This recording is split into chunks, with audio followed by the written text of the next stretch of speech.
आणि यानंतर आपण स्पीड न्यूज मध्ये महत्त्वाच्या घडामोडींचा वेगवान आढावा घेऊया।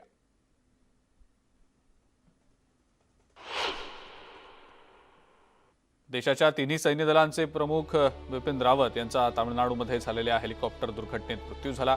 बिपिन रावत यांच्या पत्नी मधुलिका यांचाही या दुर्घटनेत मृत्यू झाला। दुर्घटनेनंतर रावत यांच्यासह इतर जखमींवर हॉस्पिटलमध्ये तातडीने उपचार सुरू केले गेले, मात्र उपचारांना यश मिळालं नाही। बिपिन रावत यांचं उपचारादरम्यान निधन झालं। तामिळनाडूच्या कुन्नूर भागात भारतीय वायुदलाचं MI-17 V5 हे अत्याधुनिक आणि उच्च दर्जाचं हेलिकॉप्टर कोसळलं। तिथल्या डोंगरी भागात हे हेलिकॉप्टर कोसळल्यानंतर तातडीनं बचाव कार्य सुरू करण्यात आलं। अपघातात CDS बिपिन रावत गंभीर जखमी झाले होते। त्यांना तातडीनं हॉस्पिटलमध्ये दाखल करण्यात आलं, पण उपचारादरम्यान त्यांचं निधन झालं।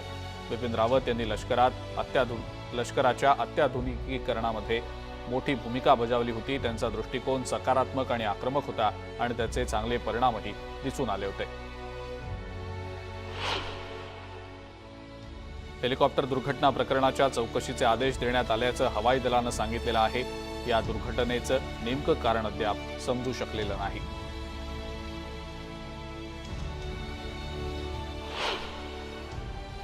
तामिळनाडूच्या कुन्नूरमध्ये झालेल्या विमान दुर्घटनेमध्ये CDS बिपिन रावत यांच्यासह 12 जणांचा मृत्यू झाला। या दुर्घटनेत भारतीय हवाई दलाचे ग्रुप कॅप्टन वरुण सिंग हे देखील जखमी झाले। त्यांच्यावर सध्या उपचार सुरू आहेत। या वर्षाच्या स्वातंत्र्य दिन सोहळ्यात त्यांना शौर्य चक्र पुरस्कारानं सन्मानित करण्यात आलेलं होतं।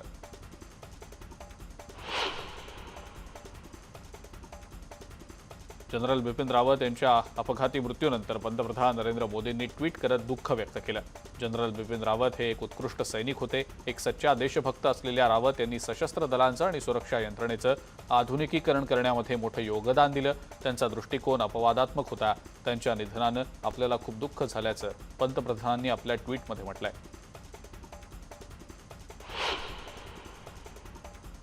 काँग्रेसचे नेते राहुल गांधी यांनी देखील ट्विट करत दुःख व्यक्त केलं।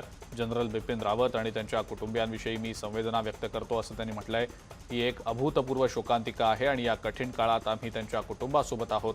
प्राण गमावलेल्या इतर सर्वांबद्दलही मनापासून शोक। या दुःखातही भारत एकजुटीनं उभा आहे असं राहुल यांनी आपल्या ट्विटमध्ये म्हटलंय।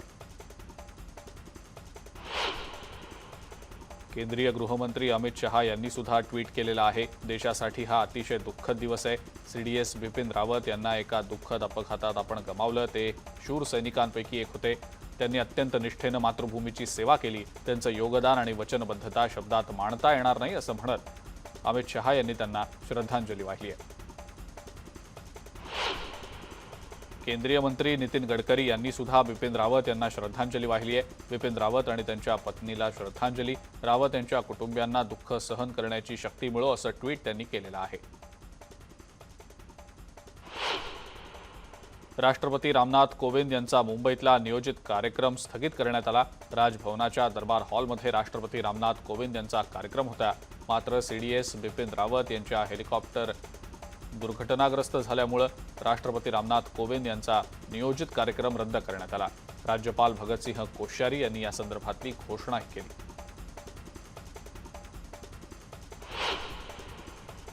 भाजपचे आमदार आशिष शेलार यांच्या कथित वक्तव्यावर महापौर किशोरी पेडणेकर आक्रमक झाल्या। मरीन ड्राईव्ह पोलीस ठाण्यात महापौरांनी आशिष शेलार यांच्या विरोधात गुन्हा दाखल केलाय। महापौर गुन्हा दाखल करण्याच्या मागणीवर ठाम असल्यानं शेलारांच्या विरोधात कलम 354 नुसार गुन्हा दाखल झालाय। कलम नॉन अवेलेबल असल्यामुळे शेलार यांना आता जामिनासाठी कोर्टात जावं लागणार आहे। ओबीसी वगळून इतर जागांवर निवडणुका घेण्यास भाजपानं विरोध केलाय। केवळ ओबीसी जागा वगळून इतर जागांवर निवडणुका घेऊ नये तर सरसकट सगळ्या निवडणुकांना स्थगिती द्यावी अशी मागणी भाजपनं केली आहे। भाजप आमदारांचं शिष्टमंडळ राज्य निवडणूक आयुक्त UPS मदान यांना भेटायला गेलं होतं, त्यावेळेला त्यांनी ही विनंती केलेली आहे। ओबीसी आरक्षणाचा अध्यादेश रद्द झाला नाही। जोपर्यंत ओबीसी आरक्षणाचा निकाल लागत नाही तोपर्यंत निवडणुका घेऊ नये ही आमची भूमिका आहे, पण सरसकट सर्वच निवडणुका थांबवणं शक्य नाही असं अल्पसंख्याक मंत्री नवाब मलिक यांनी म्हटलंय। सुप्रीम कोर्टानं नुकतीच ओबीसी आरक्षणाला स्थगिती दिल्यामुळे आता ओबीसी आरक्षणाशिवाय निवडणुका होणार का असा प्रश्न उपस्थित झालाय। याबाबत मलिक यांनी ही माहिती दिलेली आहे। ओबीसी आरक्षणासंदर्भात सुप्रीम कोर्टात पुन्हा एकदा ॲफिडेव्हिट करण्याची चर्चा झाल्याची माहिती अन्न आणि नागरी पुरवठा मंत्री छगन भुजबळ यांनी दिलेली आहे। तसंच 6 ते 8 महिन्यात इम्पेरिकल डेटा देण्याची विनंती सुद्धा ते कोर्टाला करणार आहेत। निवडणुका पुढे ढकलून किंवा सगळ्या निवडणुका पुन्हा घ्याव्या या संदर्भात दिल्लीमध्ये बैठक ठेवल्याचंही भुजबळ यांनी सांगितलं।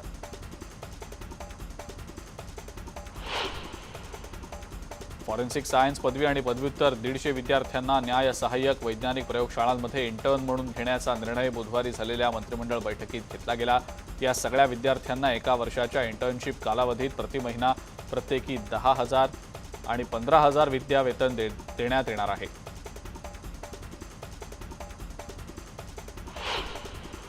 ठाणे महानगरपालिकेच्या 2017च्या सार्वत्रिक निवडणुकीत सत्ताधारी शिवसेनेनं ठाणेकरांना दिलेल्या वचननाम्यातलं एकही आश्वासन पूर्ण न केल्याचा आरोप मनसेनं केलाय।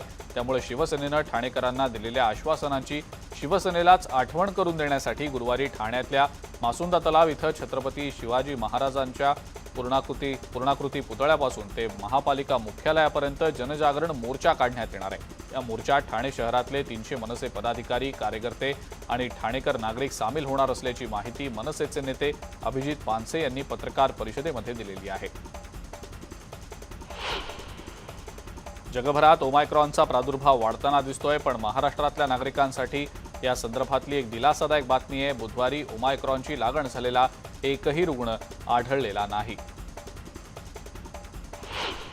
मात्र राज्यामध्ये ओमायक्रॉनचे 10 रुग्ण याआधी आढळल्यानं आरोग्य यंत्रणा सतर्क झालेली आहे। परदेशातनं राज्यात येणाऱ्या नागरिकांकडे प्रशासनाच्या वतीनं लक्ष ठेवलं जात आहे। जळगाव जिल्ह्यातल्या चोपडा इथं एकाच वेळेला 9 जण परदेशातनं आल्यानं खळबळ माजली होती। दरम्यान हे 9 जण हाय रिस्क देशातनं आलेले नसल्यानं काहीसा दिलासा मिळालाय। त्यातच 9 जणांचा कोरोना रिपोर्ट निगेटिव्ह आल्यानं तुर्तास सुटकेचा निश्वास आरोग्य विभागानं सोडलेला आहे। ठाणे शहरात राबवण्यात आलेल्या स्मार्ट सिटी योजनेतल्या गैरव्यवहारांची केंद्र सरकारकडून चौकशी करण्याचे आदेश केंद्रीय नगरविकास मंत्री हरदीप सिंग पुरी यांनी दिलेले आहेत। केंद्र सरकारच्या 50% निधीतून राबवण्यात आलेल्या या योजनेतल्या कामांमध्ये गैरव्यवहार झाला असल्याची आणि अनेक कामं मंद गतीनं सुरू असल्याबाबत भाजपकडून हरदीप सिंग पुरी यांच्याकडे तक्रार करण्यात आलेली होती। त्यावर ठाणे महानगरपालिकेनं स्मार्ट सिटीमधनं केलेल्या कामांची चौकशी करण्याचे आदेश दिलेले आहेत। पुण्यातल्या विमाननगर भागातील बोगस हेअर ट्रान्सप्लांट क्लिनिकवर पोलिसांच्या गुन्हे शाखेनं कारवाई केली। या ठिकाणी पोलिसांनी बोगस डॉक्टरसह 3 जणांना बेड्या ठोकल्या आहेत। यामध्ये 2 महिलांचा देखील समावेश आहे।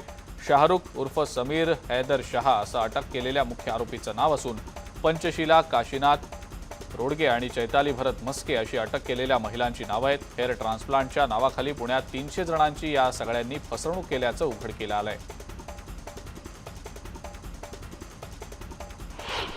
बीड जिल्ह्यातल्या नेकनूर परिसरात सशस्त्र दरोडेखोरांनी मध्यरात्री धुमाकूळ घातला। रामभाऊ घोडके, गोरख घोडके या दोघांना मारहाण करत त्यांच्या जवळचे 7 ग्रॅम सोन्याचे दागिने जबरदस्तीनं लुटून नेले। यामुळे परिसरात भीतीचं वातावरण पसरलंय। मारहाणीत जखमी झालेल्या तिघांना बीडच्या जिल्हा रुग्णालयात दाखल करण्यात आलेलं होतं। या प्रकरणी अज्ञात दरोडेखोरांच्या विरोधात नेकनूर पोलीस ठाण्यात गुन्हा दाखल करण्यात आलेला आहे। जालन्यातल्या बदनापुरात पोलिसांच्या सतर्कतेमुळे जादूटोणा करून गुप्तधन काढण्याचा प्रयत्न फसलाय। अमावस्या आणि सूर्यग्रहणाच्या पार्श्वभूमीवर हा सगळा अघोरी प्रकार सुरू होता।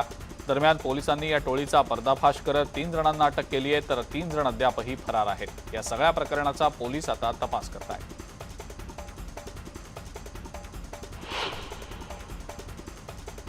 स्पीड न्यूजमध्ये वेळ झाली एका ब्रेकची। बघत रहा न्यूज 18 लोकमत।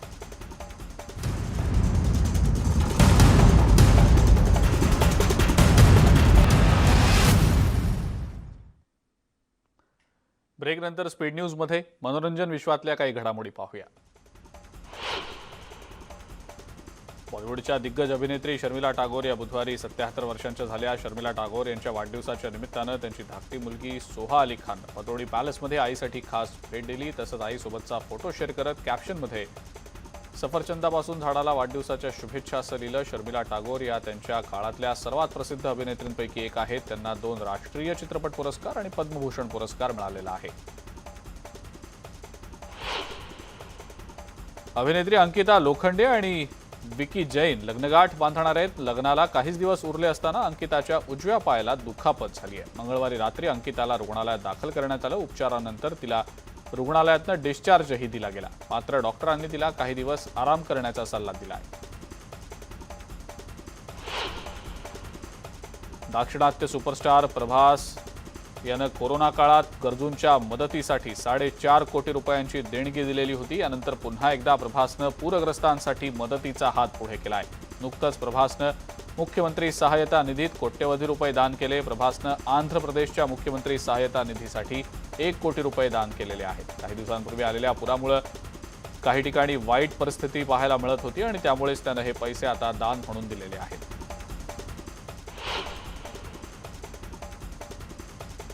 बॉलिवूडची क्वीन कंगना रनौतच्या बहुप्रतीक्षित आणि बहुचर्चित तेजस या चित्रपटाच्या प्रदर्शनाची तारीख जाहीर करण्यात आलेली आहे। नुकतंच तिनं सोशल मीडियावर पोस्ट करत याबाबतची माहिती दिलेली आहे। हा सिनेमा 5 ऑक्टोबर 2022ला दसऱ्याच्या शुभ मुहूर्तावर तुमच्या जवळच्या चित्रपटगृहात प्रदर्शित होणार आहे, अशा कॅप्शनद्वारे तिनं तेजस या चित्रपटाच्या प्रदर्शनाची तारीखही जाहीर केली आहे।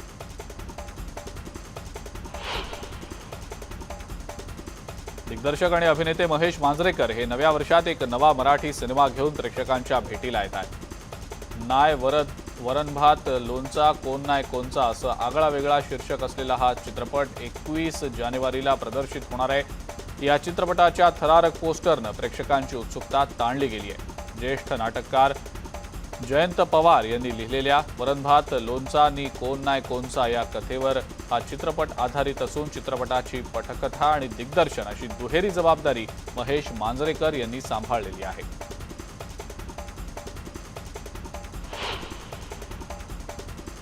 आणि या सगळ्या महत्त्वाच्या घडामोडींसह स्पीड न्यूजमध्ये वेळ झाली आहे इथंच थांबण्याची। जाता जाता महत्त्वाचं आवाहन, कोरोना प्रतिबंधक नियमांचं पालन करा, घराबाहेर पडताना मास्क लावा, सोशल डिस्टन्सिंग पाळा आणि सॅनिटायझरनं हात वारंवार स्वच्छ करायला विसरू नका। बघत रहा न्यूज 18 लोकमत।